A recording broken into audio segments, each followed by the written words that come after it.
Several years ago, when my dog died. I cannot remember. Christmas Eve, a mixture of happiness and sadness. Happy and grateful for what I've got, and achieved. Sadness for the things I have taken away from me by others over the last year. Yesterday, I watched something emotional. A few months ago, because I had been arguing with my missus. I think I'd have cried if my dog died. Well, I have done in past when my dog died, and I've got a little sausage dog now. I'd definitely cry if she died. I think that's a valid reason for crying. They can't remember riding it on, and they're putting a massive front up, very much like I used to. I don't do it as much now, and there's no shame in that, none at all. It's just individual people. You can be the toughest, the hardest, the strongest, the richest. When it gets you, it gets you. Bit of a hard one, because you kind of got to take the good with the bad.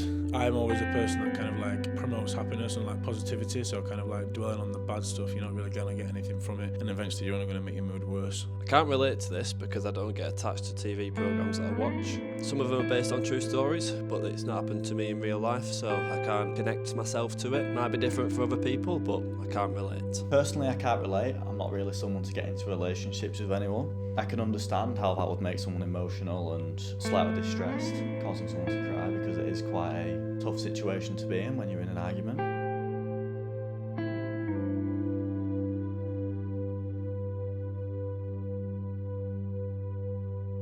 Not sure my close friends think that I am a softie inside. I can hide my emotions behind humour. I love helping others. I am a family man. I am 7 years sober. Nothing. People will only remember what they want to remember about you. Nothing. I am quite happy with what people know about me. I could probably relate to that, but in a reverse kind of way, because I believe I'm a bit of a softie inside, a bit soft with animals and where kids are concerned. A lot of people think I'm a bit tough on the outside, but I suppose I am, but inside I'm a softie, so I can relate to that, but like in reverse way. People what do know me, that's all they see. So behind this person here, was a bit of a tough note. He's a big softie really, and I hide a lot of my emotions, what I shouldn't do. So if anybody wants to watch this, get it out, mate, or lady, whoever it is.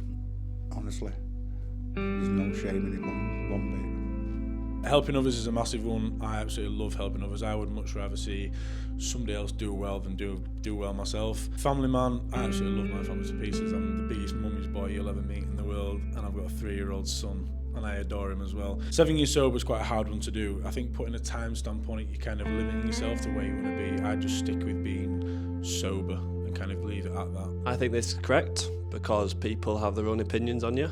If you do something negative, they'll only remember the negatives and not the positives what come out of things. But then if people take a liking to you, people will remember the positives and not the negatives about you. I agree and don't agree. I personally have a few things that I keep to myself about myself, but at the same time I would like more people to know about it. Maybe it's confidence, maybe it's something else, but I'm not quite ready to share those things with people yet.